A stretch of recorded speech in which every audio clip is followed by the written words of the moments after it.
दोस्तों याद होगा आपको 4 दिन पहले एक खबर सामने आई थी यमन से कि बस 3 दिन। ये मैसेज किया गया था याहिया सारी की तरफ से, वाईएफ के स्पोक्स पर्सन की तरफ से बात कही गई थी हाउथीज की तरफ से कि बस 3 दिन। वो 3 दिन का चक्कर क्या था, तो मैं आपको बता रहा हूं वो जो 3 दिन का अल्टीमेटम था वो पूरा हो गया है और हाउथीज ने उसे सक्सेसफुली अचीव कर लिया है। किसके लिए था ये अल्टीमेटम? ना इजराइल अमेरिका के लिए नहीं था, सऊदी अरब के लिए था। अब जो मैं आपको कहानी बताने जा रहा हूं उसे बहुत ही संजीदगी से आखिर तक सुनिएगा, क्योंकि इसके पीछे का जो किस्सा है वो बड़ा बड़ा दिलचस्प है। पहले तो आप ये समझिए कि हाउथीज के लीडर्स की तरफ से क्या कहा गया है और ये 3 दिन वाली बात कही क्यों गई थी, उसके पीछे बड़ी बारीक सी कहानी है और उसमें इल्जामात भी हैं, वो बड़े दिलचस्प हैं। पहले तो आप ये समझ लीजिए कि बात क्या सामने आई है। बात ये सामने आई है कि 3 दिन पहले ब्रिगेडियर याहिया सारी ने ये कहा था अपने, उन्होंने एक मैसेज दिया था सोशल मीडिया पर, एक्स पर लिखा था बस 3 दिन। अब उस 3 दिन का मतलब ये है जो मुझे वॉरफेयर एनालिसिस से जानने को मिला, मैं आपको बता रहा हूं उस ट्वीट का मतलब, उसे हिंदी में समझिए। ये सऊदी अरब के लिए था और ये किस बारे में था? यमन के जो लोग हज पर गए थे वो सऊदी अरब में फंसे हुए थे। उन्हें सऊदी अरब की राजधानी सना, जिस पर हाउथीज का कंट्रोल है, वहां वाया प्लेन नहीं भेजा जा रहा था। वो लोग वहीं फंसे हुए थे। सना हाउथीज के कंट्रोल में आता है, बाकी कुछ इलाकों पर यमन की उस हुकूमत का, उन पॉलिटिशियंस का कब्जा है या उनकी हुकूमत चलती है जिन्हें पूरी दुनिया एज अ गवर्नमेंट रिकॉग्नाइज करती है, मान्यता देती है। हाउथीज को वो मान्यता नहीं देती, एक रिबेलियन, एक मिलिशिया ग्रुप, एक आतंकवादी ग्रुप कहती है। जो दुनिया की जुबान है वो बता रहा हूं मैं आपको, ठीक है? तो ये भी यमनी है, वो भी यमनी है। हालांकि अब चूंकि ये उस असर से बाहर निकलना चाह रहे हैं, इसलिए आतंकवादियों मिलिशिया कहलाते हैं, जिस असर में बाकी की हुकूमत इनके मुल्क की रहती है। खैर, हुआ ये कि वहां पर सऊदी अरब में जो यमन के इन हिस्सों के हाजी थे जिन पर हाउथीज का कंट्रोल है, उनको आने नहीं दिया जा रहा था सऊदी अरब से, यमनी एयरलाइन के थ्रू। तो इन्होंने 3 दिन का अल्टीमेटम देते हुए यह कहा कि भाई आपके पास 3 दिन है अपने एयरपोर्ट्स को ऑपरेशनल रहने देने के लिए।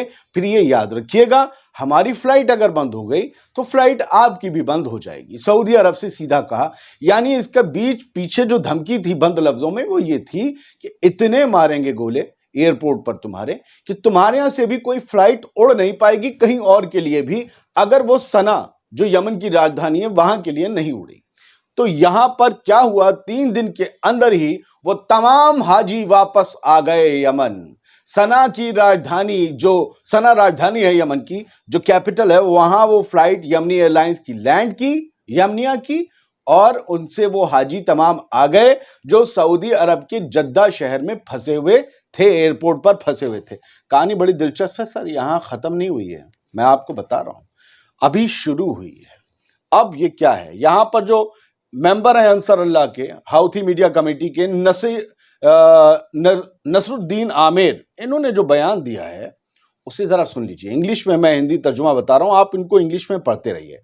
Our airplanes went to our pilgrim and return safely to our airport. हमारे प्लेन्स हमारे पिलग्रिम्स को, हमारे हाजियों को लेने गए और वापस भी बड़ी सही सलामती के साथ लौट आए, और वो तमाम उन लोगों को उनकी जगहों मकामों पर भी लेकर गए जहां जहां से वो ताल्लुक रखते थे। उन्होंने कहा जो हमारा हक है वो हम लेकर रहेंगे और इसमें अगर कोई मुदाखलत करता है तो उसके लिए बड़ी मुश्किलात पैदा होंगी। Our airport will be open to serve our people. हमारे एयरपोर्ट हमारे लोगों की सेवा में, सर्विस में खुले हुए हैं, और जो कोई भी इन्हें बंद करना चाहेगा वो बिल्कुल सेम चीज का सामना करेगा, यानी उसके भी एयरपोर्ट बंद होंगे। ये सऊदी अरब को सीधी धमकी थी, अगर हमारी फ्लाइट्स नहीं उड़ेंगी बाबू तो तुम्हारी भी नहीं उड़ेंगी। ऐसा नहीं होगा अभी भी, ठीक है? All American planes and measures aimed at stopping our operations with Gaza will fail. असल में ये मानते हैं कि सऊदी अरब ने एक कदम मजबूरी में उठाया कि वहां पर प्लेन्स के जरिए सीधे, असल में चक्कर क्या है, सऊदी अरब सीधे सना को फ्लाइट नहीं जाने दे रहा था।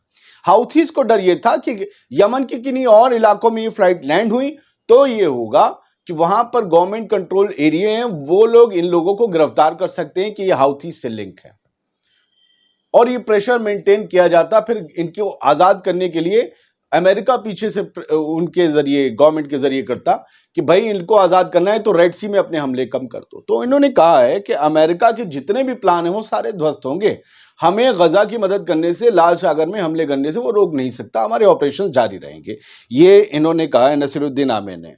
तो फिलहाल अब सारे लोग पहुंच गए। इनके जवाब दूसरा ये है, सारे लोग जब सना में लैंड हो गए, हज पिलग्रिम्स, हाजी, तो उन्हें मिलिट्री स्पोक्स पर्सन सामने आए और उन्होंने बताया, उन्होंने एक और मैसेज लिखा, याहिया सारी जो आए उन्होंने एक और मैसेज लिखा, और ये उसके मैसेज का नीचे स्क्रीनशॉट है, और इन्होंने अल्लाह का शुक्र अदा किया कि लोग पहुंच गए और बड़ा मसला टल गया। ये मोहम्मद अल बुखैती हैं, ये अंसार अल्लाह पॉलिटिकल ब्यूरो के मेंबर हैं। वॉरफेयर एनालिसिस ने इनके बारे में चौथा जो ट्वीट शेयर किया वो ये लिखा कि member of the Ansar Allah bureau Mohammed Allah Bukhaiti जो हैं, इन्होंने ये कहा कि अगर यमनी हाजियों को कोई दिक्कत हो जाती और ज्यादा और वो वापस नहीं लौटते तो सऊदी अरब के जितने भी एयरपोर्ट हैं इस लम्हे तक बंद हो चुके होते। ठीक है, फिलहाल अब आपको कहानी से वाबस्ता करवा देते हैं। कहानी दोस्त ये कहती है कि कुछ गड़बड़ है, सऊदी अरब पर बहुत बड़ा प्रेशर है। असली कहानी क्या है वो सुने, उससे पहले आप ये जान लें कि अरब न्यूज ने क्या लिखा। Stranded Yemeni pilgrims in Saudi Arabia will return home by land. और ये खबर आज की नहीं है, ये खबर है 3 दिन 4 दिन पहले की, उसी दिन जिस दिन रात में याहिया सारी ने लिखा, बस 3 दिन और 3 दिन है। अरब न्यूज ने यह खबर लिखी कि यमन के हाजी जो हज करने गए थे सऊदी अरब मक्का, वो सब फंसे हुए हैं और उन सब को सड़क के जरिए, रास्ते जमीन के जरिए यमन लौटाया जाएगा, हवाई जहाज से नहीं। अब ये बड़ा मसला था इसी वजह से कि कैसे बसेस और इसके जरिए, हालांकि आप मान लें यमन और सऊदी अरब मिले हैं, बिल्कुल जमीनें मिली हुई हैं, पहाड़ मिले हुए हैं, तो आ सकते थे। लेकिन यमन के अंसारुल्लाह मूवमेंट की जिद ये थी कि इतना लंबा सफर नहीं होगा, हवाई जहाज से ही भेजो।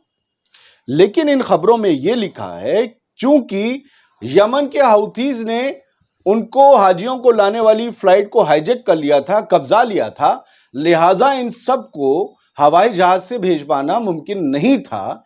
इसीलिए इन सबको जमीन से भेजने का फैसला लिया गया।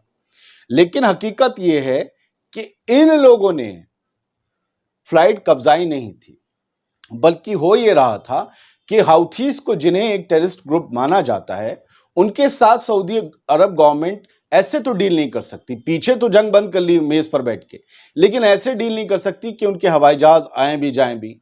और इसमें अड़ंगा डाल रही थी यमन की दूसरी वाली हुकूमत जो हाउथीज से अलावा है, और उस हुकूमत के पीछे से खेल खेल रहा था, कहा जा रहा है अमेरिका, ताकि हाउथीज को रेड सी में रोका जा सके, एक मांडवाली करवाई जा सके। तो उनसे कहा कि तुम्हारा जहाज हमारे यहां नहीं आएगा।